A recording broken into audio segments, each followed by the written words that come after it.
Y para hablar sobre las consecuencias de este ecocidio, como se le denomina ya, ocurrido en el departamento de Santander, entramos en comunicación en este momento con el profesor Carlos Alfonso Victoria. Él es catedrático de la Universidad Tecnológica de Pereira, es historiador, es defensor del medio ambiente, es un estudioso de los fenómenos del ecosistema en nuestro país. Buenas tardes, profesor Carlos Alfonso Victoria, bienvenido a Periodismo Libre. ¿Cuáles son las consecuencias que se pueden derivar de este derrame masivo de petróleo, de este ecocidio en el departamento de Santander?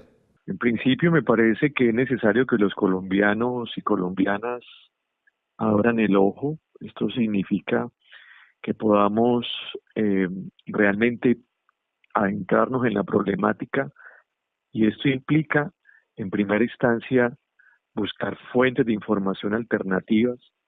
Indudablemente que también ha habido una mancha mediática que ha ocultado la gravedad de este desastre. En segundo lugar, es necesario también mirar cuál ha sido en el mundo entero y especialmente en Colombia los riesgos derivados de la petrodependencia, de cómo el país no solamente debe en el mediano y largo plazo separarse de esta matriz mineroenergética, sino que también debe pensar en consonancia con otro tipo de fuentes de energía. ¿Por qué digo esto? Porque como estamos viendo a través de las imágenes de televisión, creeríamos que ya la tecnología y que todo el aparataje que tiene la estatal petrolera tenía cubierto todos los riesgos para evitar justamente este tipo de desastres. Sin embargo, estamos asistiendo atónitos a una, podríamos decirlo con toda claridad, una displicencia de toda la estructura técnica y burocrática de esa institución, porque no nos vengan a decir ahora que el asunto apenas se originó en los últimos días. Algunos medios de comunicación, por ejemplo, ya han revelado eh, cruces de información entre los operarios y quienes deben tomar decisiones. Me parece que aquí, como lo han dicho distinguidas personalidades en Colombia y personas muy reconocidas, tanto en el campo ambientalista como también en la opinión pública, pues aquí no solamente es necesario que avancen las investigaciones, sino que también se judicialice a los responsables de un daño que se pudo haber previsto por parte de la estatal petrolera. Precisamente, profesor Victoria, ¿por qué Ecopetrol no fue capaz de controlar de manera eficaz y rápida esta emergencia? Hay una política en la estatal que no permite, por ejemplo, que se aplique el principio de precaución.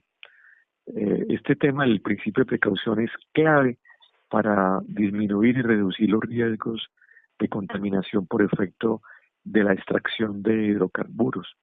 Parece ser que esto les cogió ventaja, que algunos pozos como el pozo Lizama 158 fue abandonado y no se tomaron las precauciones por consiguiente para evitar el afloramiento del crudo a la superficie. Doctor Carlos Alfonso Victoria, ¿hubo desidia del gobierno nacional? ¿Hubo premeditación en el ocultamiento de la gravedad de esta emergencia? Pues en principio han sido las redes sociales las que han puesto el dedo en la llaga, han sido a los ambientalistas que están llamando la atención sobre posibles o presuntos ocultamientos, pero yo creo que ellos no calcularon la dimensión de lo que iba a significar en términos ambientales, ¿cierto? Este ecocidio al que estamos asistiendo. De tal suerte que se harán las autoridades, esperamos que sea la Fiscalía, la Contraloría, la Procuraduría y también los organismos internacionales que puedan decirnos realmente pues quiénes son los responsables finalmente de lo que aparentemente podría decir, como tú lo estás afirmando, una cierta desidia en la política ambiental de Ecopetrol. Finalmente, profesor Carlos Alfonso Victoria, ¿qué debe hacer la sociedad colombiana para reclamar que haya investigaciones a fondo, que se determine quiénes son los responsables y que haya reparación? Yo creo que movilizarnos, el mecanismo de las redes sociales está dando pues, señales de esa preocupación de los ciudadanos. Lo segundo es que como se está debatiendo ahora en el contexto de la campaña presidencial, yo creo que ya llegó la hora para que Colombia deje de depender del petróleo, deje de depender del carbón, que no solamente le ha hecho un daño ambiental al país, sino que también le ha hecho un daño moral, si tenemos en cuenta los recursos de regalías que son, digámoslo así, apropiados por parte de mafias políticas en todas las regiones. Entonces yo creo que este tipo de cosas no son gratuitas y hay que verlas también en ese contexto de la crisis ética y la crisis ambiental del país. Muchas gracias, profesor Carlos Alfonso Victoria, por acompañarnos esta tarde en Periodismo Libre y brindarnos luces acerca de las consecuencias de este drama ambiental en el oriente de nuestro país. Vamos a un corte de mensajes y volvemos con más.